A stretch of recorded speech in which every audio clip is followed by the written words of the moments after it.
us. And I have great respect for Jeff. We had a lot of battles when I was at Indiana, and he was at Ohio State. And so I knew what kind of team they were going to come in and be. And other than right there at the end where we turned it over a couple times, I thought we really played a solid basketball game for not having played for 10 days. How much has Dominique Matthews really helped your ball club? Since the Dixon injury, how much has he really paid dividends for your team? Well, Dominique just kept getting more and more comfortable all season. And, you know, I kept trying to tell him early when he was struggling that when you miss a year of playing, I don't care how much you work out, it's going to take you a while to get back to your game instincts, to your feel. And so I think he finally got back to that. And then I'll tell you what, our guys have done a great job of finding him, because Tark had a couple passes to him where he's clear across the court and he sees him wide open and he just gives it to him. And like the play KJ made when he got the offensive rebound, and instead of forcing up a bad shot, throws it back out to him wide open and he knocks it down. You win the game, but still, you're pretty much, you can't do anything when you got a floor full of freshmen late in games. What's that like when you really can't do anything about it? Well, if you notice, I don't overreact to it. I know what, you know, that we just sometimes don't see what we should see. And again, I think we're also always caught with a young team. We probably should have just went ahead and attacked it and got a couple dunks like Tark did there late. But you also know with that, at that point in the game, there ain't enough time left. And so you got to play the odds at that point. And again, you know, those are all, if you don't get to play this game, you don't get that experience again. And that's what this is about.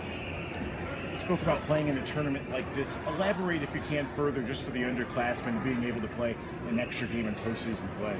Well, it's what you want them to expect to do every year. This shouldn't be something that you go, well, great. You know, UIC used to be in postseason play every year, and whether it's the NCAA tournament, the NIT, but you know, we just played a program tonight that has been in postseason play 6 straight years. They're a very good program.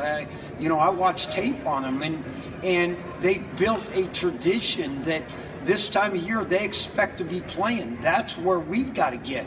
That it has to be the expectation. Should I go to Yante and Robinson playing together? I mean, you don't really do that often. Well, and I felt like tonight we could, because they were big and athletic, and I knew we could at times tonight.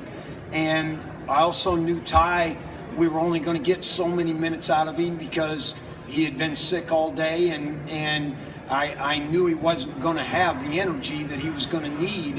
And I give Clint credit because he really stepped up and brought that energy.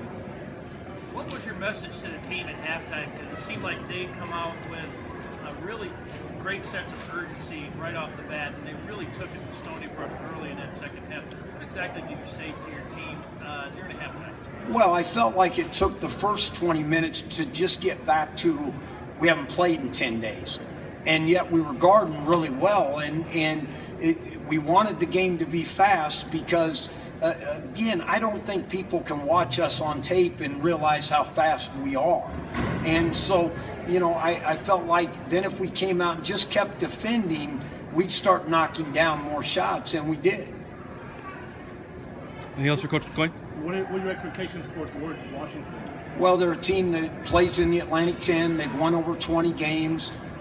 Just named their interim coach the permanent coach, and have had a great year. And they run really good offense. And you know, I haven't studied them yet, but I know they're a team that has been on the road at Dayton, been on the road at Rhode Island. They've seen high-level athletes. They'll come in and be really prepared. It was announced that this game will be at the UIC Pavilion. How much of an advantage is that for you to stay at home rather than go to George Washington? Well, I think this time of year, again, and that's a credit to our administration. It's a credit to are people that the group feels like we'll do a great job of promoting and have a good environment. And so I can't thank our athletic director and the people involved enough, because you're asking people to give up their spring break.